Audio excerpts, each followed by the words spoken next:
Hi guys, welcome back to the channel. If your YouTube video look blurry or stuck on low quality on your Android phone, don't worry. This is a very common issue and you can fix it in just a few seconds. So let's jump straight into the solution. First, open the YouTube app on your Android phone and play any video. Now look at the top right corner and tap on the settings gear icon. After that, tap on quality.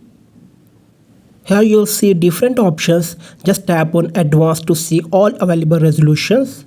Now simply select 1080p or the highest quality available.